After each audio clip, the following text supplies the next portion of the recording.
wants your job, and nobody knows what you do. Producing is challenging in the sense that you pretty much do everything behind the camera for the director in terms of making sure that his vision is achieved and making sure that everything is done in a manner that's smooth, where you're keeping everybody happy. You know, you're the puppet master. I like to see it as the fireman. Right, you right. Put out the fires. There's that too. Yeah, that's how I Yeah. view producing. Right. It's like you're keeping everybody good. You're good. Everything's Right, good. right. You got to make that project move forward. And if everybody's not good, you're not good. It only takes one That's person right. That's right. to make it not good. That's right. And you gotta go.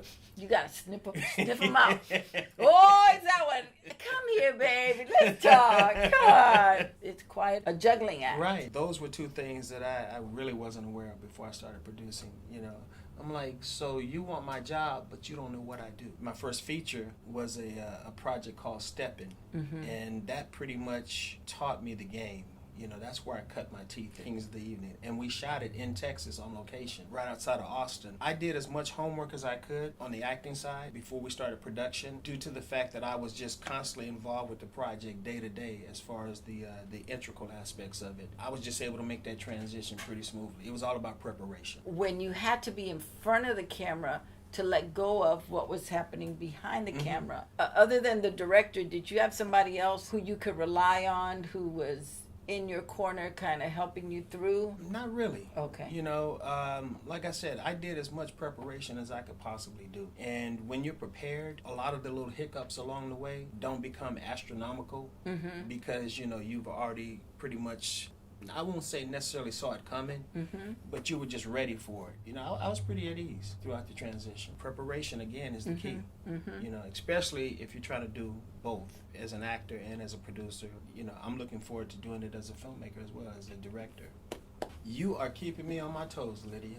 I'm glad I can ask you the hard question. That whole thing about ignorance is bliss. Right. No, it is not. It is costly, painful, and sometimes can end a career. Absolutely. So take us through the process of what a producer does. Pretty much everything that the director needs to have done to keep a set moving smoothly. You want to make sure that your crew is happy. You want to make sure that your actors are happy. You want to make sure that you have everything that you need in place by the time you get ready to start production. Basically, you're the front line for any hiccups that happen along the way. I'd like to think that while the director has everything, you know, to focus on in front of the camera, that we're the ones behind the camera that's keeping everything smoothly and focused on that. You're also overseeing the departments, Absolutely. the different departments, and you're also the person in charge of hiring the departments. Right. And making sure that, you know, everybody is on point. As producer, you did pre-production,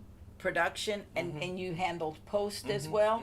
Absolutely. So you took it from beginning to end. Right. So what did you learn in post, and then what did you learn in distribution? Because they're two really complicated steps in making a movie, or you know, any project. Right. Post was probably the weakest link for me, because very few of us, even if we're making films, we don't really have access to that whole arena. I was able to gain a lot of knowledge, you know, going through post, as far as your digital intermediates, you know, taking film from film and actually running it through a process where it becomes digitized and then back to film again, and just the whole color correction process, the titles and things of that nature. And it was cool. You got to do a lot of homework, you know, and a lot of good filmmakers and a lot of good films really never see the light of day, you know, because of that aspect of it. Again, I'd like to say it's important for you to know who you hit your wagon to. It's important to know who the players are, and that's why legal and agency representation is of the utmost importance. You know, you have to have a great attorney or a great representation or a great producer's rep to really make sure that you and your project ever see the light of day. That was one of the key things that I learned as far as distribution it goes. I'm better for it, you know, having gone through the process.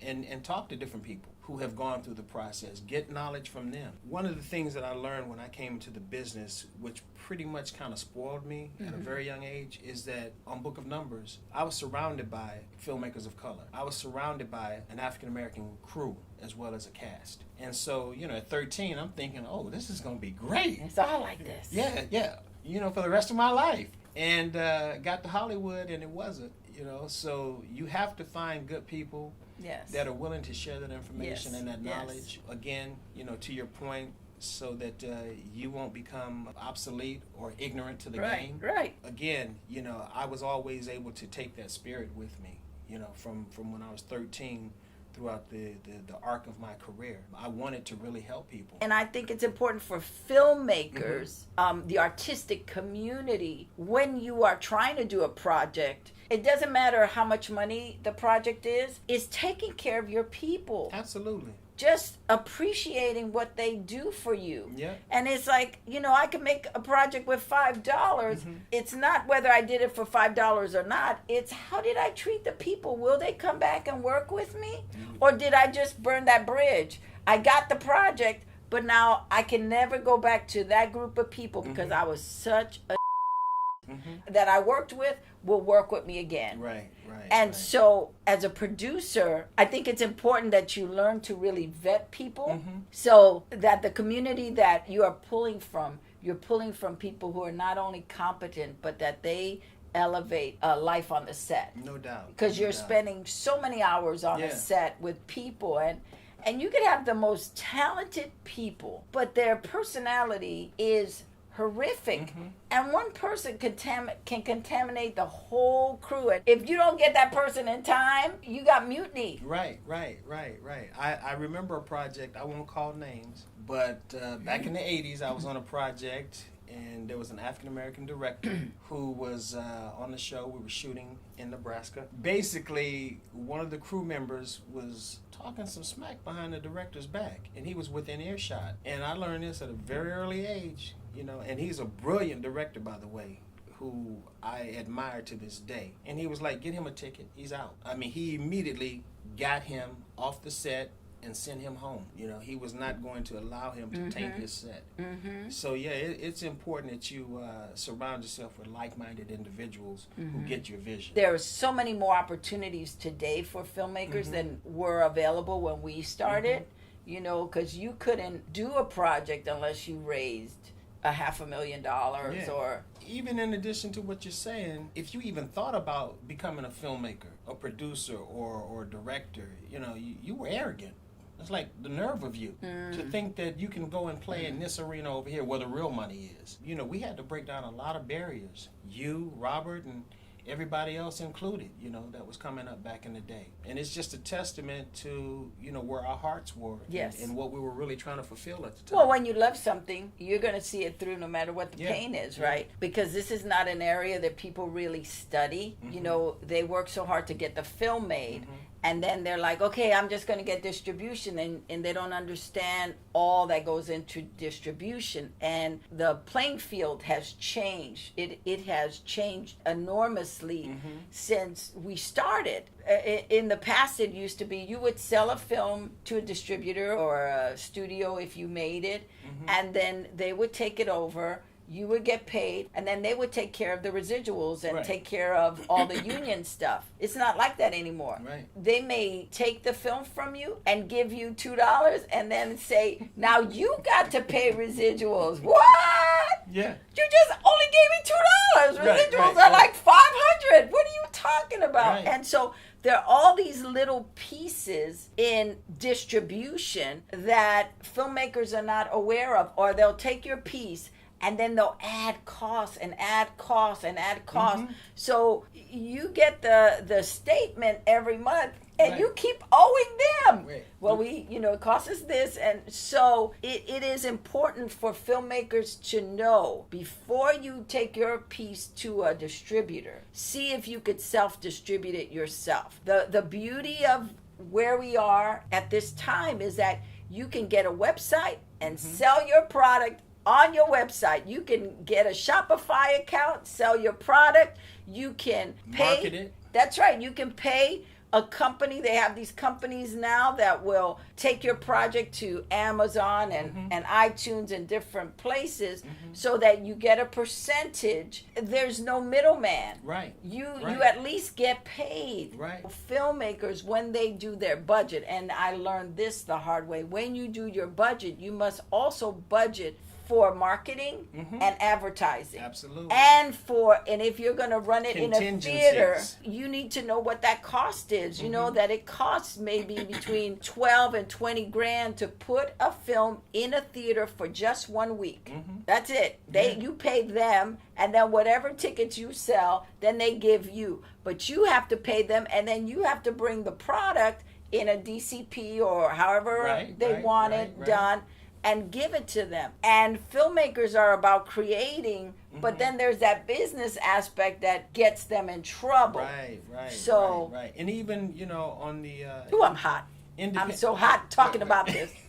Even on the independent film festival circuit, you've got to have budgets to be able to fly your actors out to different screenings and premieres and press junkets, things of that nature. So, that's all the things that need to be considered when you're putting together a budget as well. And don't forget a press person. Because you have to have a PR company helping to promote that. I know that you mentioned the agent and the lawyer are paramount in this. Essential. They can make or break a deal, depending on who you have representing you. In addition to that, make sure that you constantly stay involved with the process of distribution. So many filmmakers will sit back and hand their project over to a distributor thinking that they're going to take care of them and have the same type of enthusiasm about their project that they do. And they don't. It's just that simple. They don't? Really? They don't.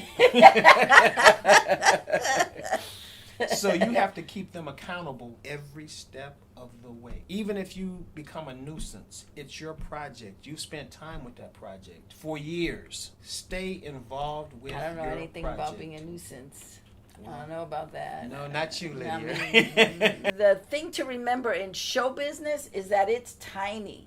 You're going to run into those people all the time. Right. Unless they owe you money. Well, you're still gonna run into them. They'll give you a face like, I didn't see him. I didn't see him. But it's really important to know that show business is a very small community. There used to be this thing that 6 degrees of separation from Kevin Bacon. Right. I say it's only 2 degrees. That I could pick up the phone and call so and so, and they know Kevin Bacon. Oh yeah. It's really that small. Especially the Black community, the Latin community, and the Asian community, they're really tiny. Right. At the end of the day, if a project is good or bad, it's not often that the filmmakers behind the scene actually get the credit for it. It relies heavily on the actor. Make sure, again, whatever your goals are in terms of the type of work that you want to do, the types of material that you'd like to develop, that you are sending the right message, and it's something that you can stand behind and be proud of.